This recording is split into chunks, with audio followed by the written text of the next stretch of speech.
Wolfman has fascinated people for many, many, many years, virtually, nearly 100 years now, because there is an uncertainty. I think Freud himself was always uncertain, and Wolfman became a sort of professional patient. It became his career.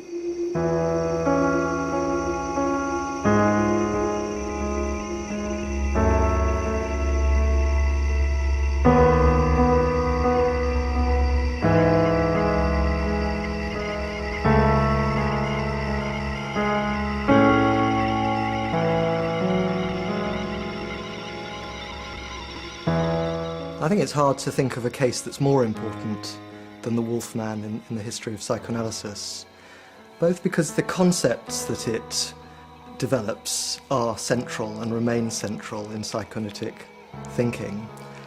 Secondly, because it's become a kind of mythic story in its own right, and it's been so widely explored by filmmakers and other storytellers as well as other interpreters. What interests me in this case history is it gives you this sweep of history in which the Wolfman is inserted, which raises a very interesting question. Does analysis help you to live, to put it very simply?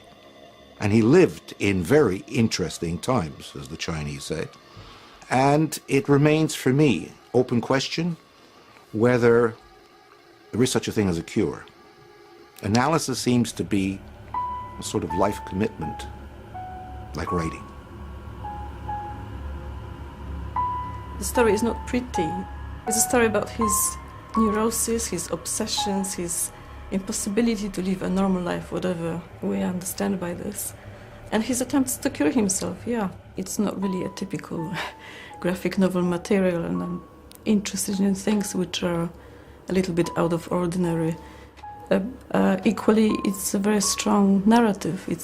There is a story there. It's a detective story almost. What's most poignant about the case history of the Wolfman is his dream, and this is why he's called the Wolfman, about this pack of wolves on a walnut tree.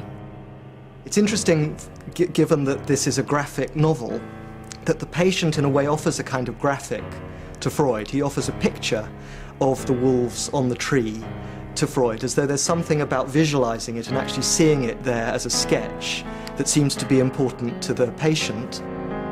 And that's him when he sees his dream, really. So he's absolutely petrified, and the fear is totally, is I think, on his face, but it's also in the way that he is. He's pressed into this. There's no way he will get out of it. And that's his sort of mental state throughout the book, really. He stayed there.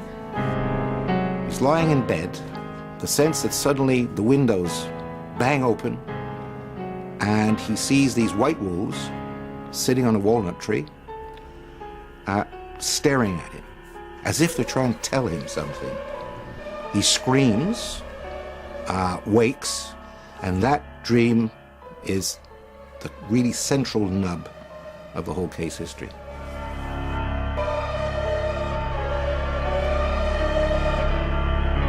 The artwork in the book is made by me using collage, effectively.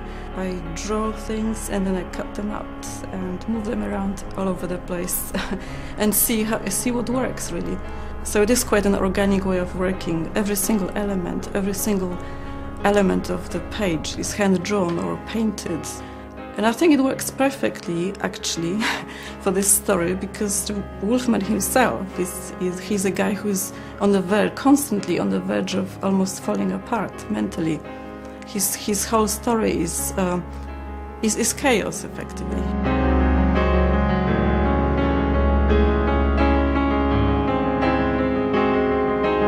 That's the sort of messy script that I actually write. Nobody can read that, not even me, actually. And eventually it leads to the layouts, which is the little thumbnail sketches. What attracted me to the story in particular, I think, is definitely the dark imagery. It's not incredibly obviously scary, not no snarling kind of faces of wolves, but strange, but sort of like something that you're looking at and you know that it's terrible. It puts a spell on you, in a sense.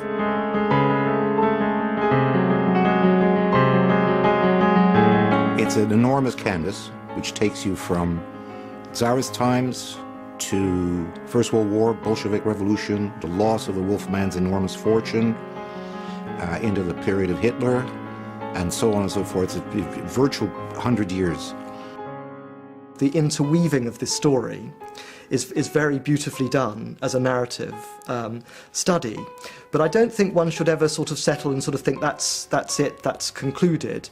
And indeed, part of the richness of the case, which laid out for us, is that it invites new readings based on further experience, on other perspectives that don't necessarily cancel out what Freud says, but might enrich or complicate. It gave Freud a lot of trouble. He understood that Freudian psychoanalysis stands or falls on this case.